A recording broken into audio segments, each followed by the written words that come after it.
Hello, I'm Ibrahim Mirsafian from Network Grammar, and I'm here with you with a brand new video called What's New in VMware vSphere 5.5 platform. That's right, VMware has released the new version of 5 generation with tons of new feature and tons of enhancements. In this video slide, we're going to talk about ESXi Hypervisor Enhancement, Virtual Machine Enhancement, vMware vCenter Enhancement, Storage Enhancement, and as well as Networking Enhancement. I hope I could give you detailed material. By the way, I have to thank vMware for the context and the graphic that I use in these slides. Let's go to the ESXi Hypervisor enhancement. First of all, the first enhancement I could say that is hot pluggable SSD PCI Express. As you may have encountered, you could hot plug any kind of disk like SATA, SAS drive in the previous version of ESXi in a VS and vSphere. That was no problem. But you might have a problem with SSD. As you know, SSD have become more common these days, so having the ability to hot plug them in 5.5 version is a good thing. Another feature is support for reliable memory technology. As you know, while ESXi booting up, it's tried to put all of the kernel, VM kernel, into system main memory or RAM. But the problem is, if an incident happens, if an error happens in a memory, ESXi could crash or VM could crash. So it might be not so reliable to use ESXi in a critical manner. So by using ESXi 5.5, because it uses reliable memory technology, you could get the better reliability. But how? Actually, reliable memory technology is a technology, or better say CPU feature, CPU hardware feature, that report a region of memory to ESXi as more reliable. So ESXi could leverage these more reliable place in memory and put critical processes like Watchdog, Hosty, and other critical processes in this region. You could reach a high reliability with this feature. Another feature that is not new, but I could say is more like an enhancement, is power policy setting. In a previous version, you have the leverage of using PDM, power distributed management. So at night or during the time that load on your vSphere environment was low, it could stand by some of your servers without any performance degradation, and in a peak time it could return or wake them up with a wake on LAN. In this new feature, an enhancement is this policy setting that you could use profilers, like you could choose lower profile that it would reduce energy consumption at a risk of lower performance. Sometimes you need to degrade your performance just to make to force your ESXi servers to use lower power or energy. Virtual machine enhancement. One of the virtual machine enhancement is introduce of VMware machine hardware version of 10. It become with some new virtual SATA controller that it supports both CD-ROMs and virtual disk. For the maximum that it brings, is you could connect 30 devices per controller per virtual SATA controller, and total of 4 controller. If you use 4 controller and all 30 and then connect 4 of 30 disks to it, you could end up with 120 disks on a single virtual machine. And one thing that I just forgot is a new advanced host controller interface, ESXi.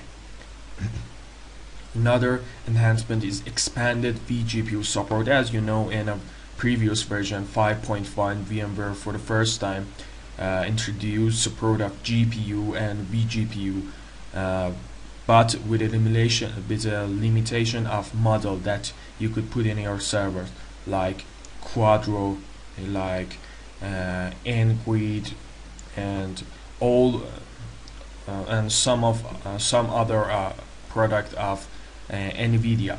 In this feature, you have the leverage of using another vendor product like AMD ATIs. If you pay attention to this graphic, I'm just enter the edit setting for VM. You have the menu of 3D render, and you could use automatic software or hardware. The good thing about using automatic is you might have some servers with dedicated graphic cards, or better say GPUs, but other with none, or with not quite high-end graphic card. If you put them in automatic, in a case of vMotioning one machine to another server, you have the power of having your machine get adapted to your server. If it has GPU, it use hardware. If it hasn't any GPU, it would use software. In vSphere environment, one of the concern of using Linux machine was actually the graphic performance. In a new version, with the leverage of using graphic acceleration for Linux guests, you have the chance to use Ubuntu, Fedora, Red Hat Enterprise, and have a really good graphical performance, or better say accelerated graphic performance. And by the release of new driver from VMware and opening it to an open community and open source, distribution could use these drivers to support VMware 100%, and by using this driver you have the chance to use software like OpenGL, DRM, kernel mode setting, xRANDR, xRender, and xSweep.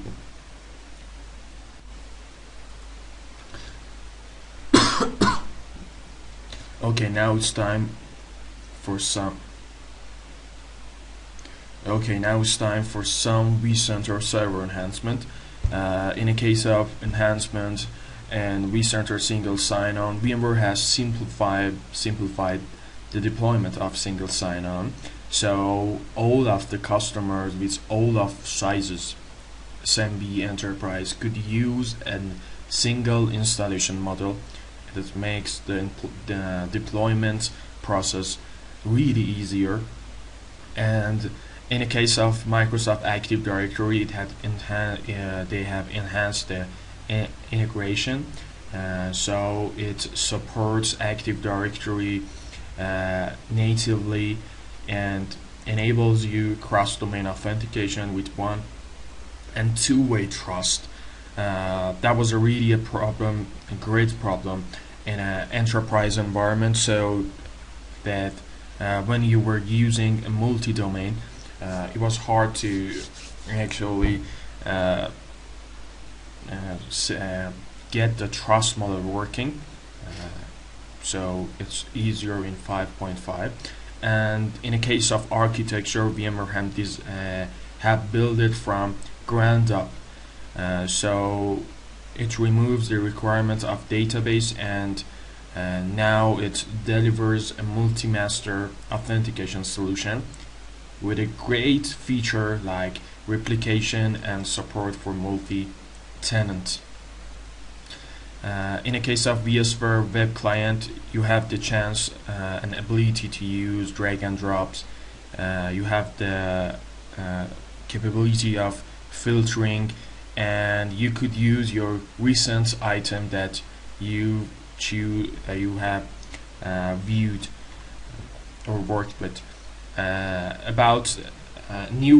Another new feature is vSphere ESXi.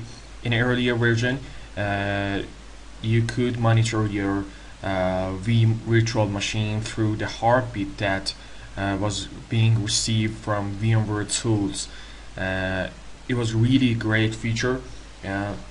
You had the chance of monitoring your virtual machine if your VM had a blue screen. It could simply restart your VM. In vSphere 5.5, VMware goes a little more further and allow you to use a third-party application monitor agents, and even you could develop or use your agent that you've developed with VMware vSphere Guest SDK. So what is the ESXi and what does it do? vSphere ESXi, as I said, is like the previous HA but goes a little further, and instead of just restarting your VM when it's not working, it goes a little further inside your VM and could restart your application. As you know, most of the time when your application is not working, you don't need to restart the whole system. You just stop and start service, and hopefully it comes up and working. It's ESXi introduced this feature that you could it could reset your application, and as a last resort, if none of the previous job worked, it could restart the whole system. When you deploy vSphere ESXi, it's simply deploy two appliances, vSphere ESXi and vFabric Hypervisor. vSphere ESXi simply store and manage vSphere ESXi policy, the policy that you define. For instance, a machine restart every 5 minutes, and furthermore, and vFabric Hypervisor is actually the monitoring system. It monitors application and enforces the policy that you define in vSphere ESXi. After that, Hypervisor server start to install an agent called Hypervisor agent in your VM, so it could monitor and reset your application. Here you see an example of a policy that you may encounter. It's for application service of MySQL, MSSQL 2008 R2. The rules that you could define is like number of service restart, how many times it would restart your service, the time to wait between between a restart, or you could even say that restart the VM as a last resort. It could trigger an alarm in vCenter or even send an email to you. And assigning it's really easy. You just click on it and assign a policy to your service on your vSphere. Another great new feature is vSphere Big Data Extension, or BDE. It's actually a project from Serengeti, and it's a VMware open source virtual Hadoop management tools. As you know, Hadoop are being more common these days for big data and big data processing. So you have the chance to deploy your Hadoop cluster in vSphere. It allows you to manage Hadoop cluster in vSphere web client interface with a plugin that is installed directly in vSphere web client server. It supports Apache Pig, Hive, and HBase.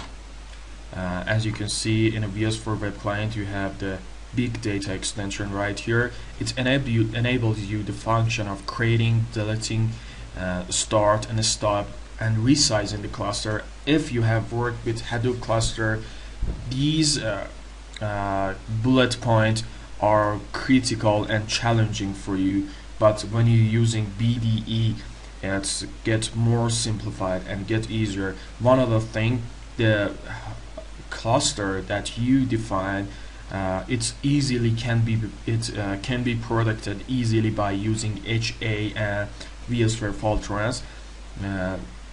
It's so really good to have this option in vSphere. Another vCenter server enhancement, in a case of VMDK size, you have the option of using 62 terabyte. As you know, in the previous version it was 2 terabyte, and as for support of RDM, you have the chance of using 62 as well, and it's for the first time supports directly Microsoft cluster service, like 2012. It supports round-robin path policy for shared storage, and ESXi protocol for the shared back-end shared storage, and fiber channel for the shared storage. It's really great to have these features in a case of Microsoft clusters.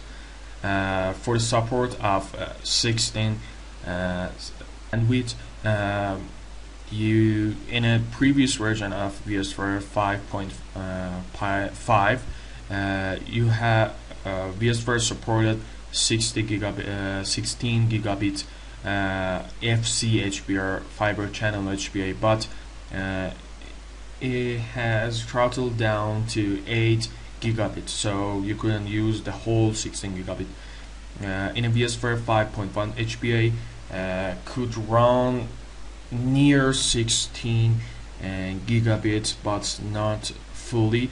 In a vSphere 5.1, you have the chance of using end-to-end 16 gigabit between initiator and target. That's a really great speed. And another feature is PDL auto remove. So what is PDL? It stands for permanent device loss. In a situation or in a case that disk or device fail or is removed from vSphere in an uncontrolled manner, on unpredicted manner, ESXi would continues to send IO command on the removed device. So vSphere host can take action to prevent directly any further unnecessary IO on this device by putting them in a permanent device loss mode.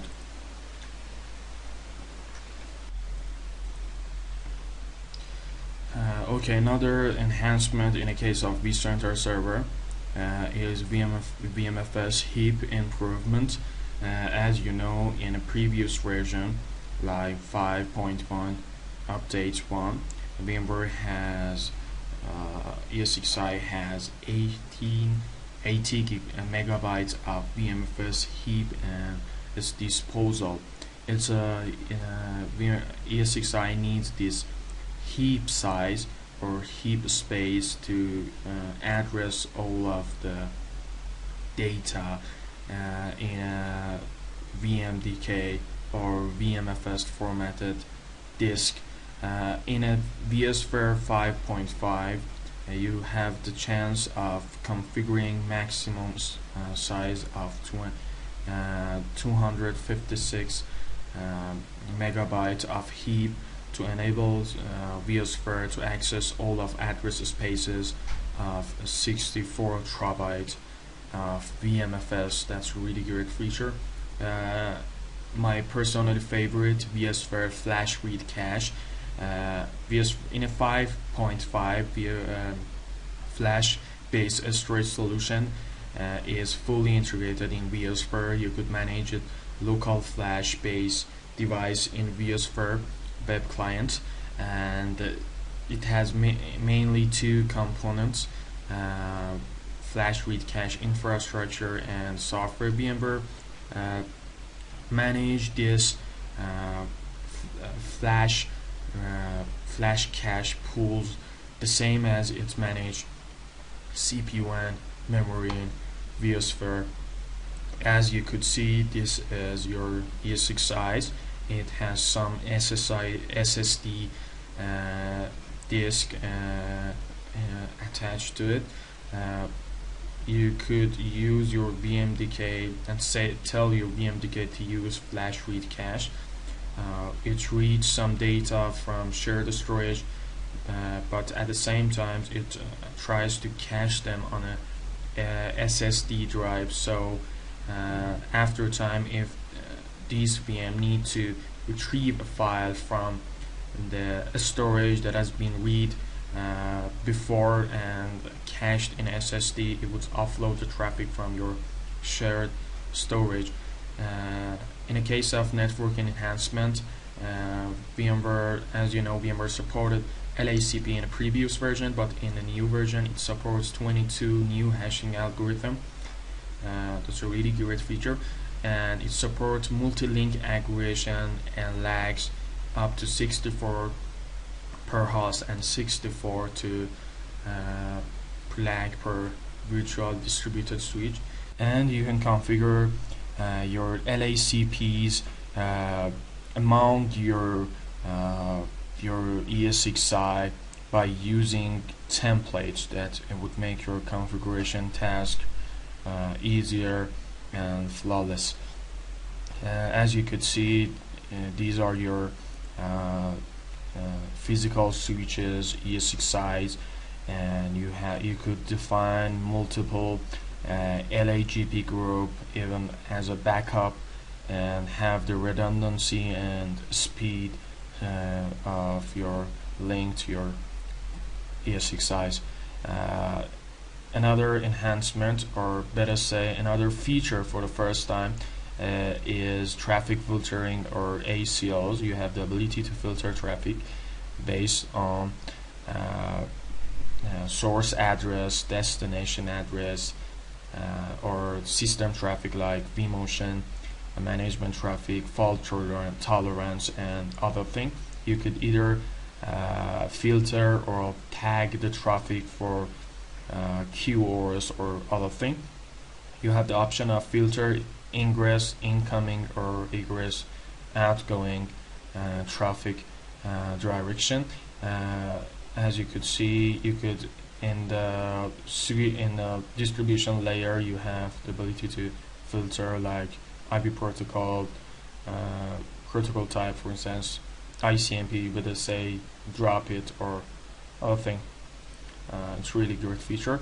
And the tagging of quality of service, in a previous version 5.1 you have the chance of using .1p tagging.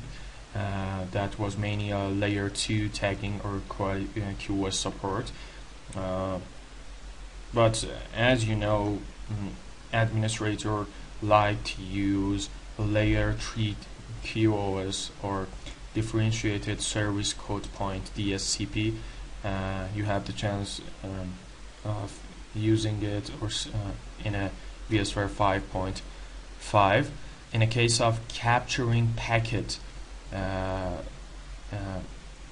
other than NetFlow, span, ER span, and R span, you can capture packet using tools, even in a command line like from your vSS switch, vSphere standard switch, vSphere distributed switch, or even in different layers, like for instance your physical switch, vNIC, and other thing. You can capture even drop packet and trace the path of packet with timestamp. And the last feature that we're going to talk about is support of 40 gigabit NIC support. That is mainly delivered by Mellanox Connect VPI adapter can VPI. You have the chance to use these 40 gigabit NIC cards. Okay, we reached the end of our video. I hope it was useful and you enjoyed it.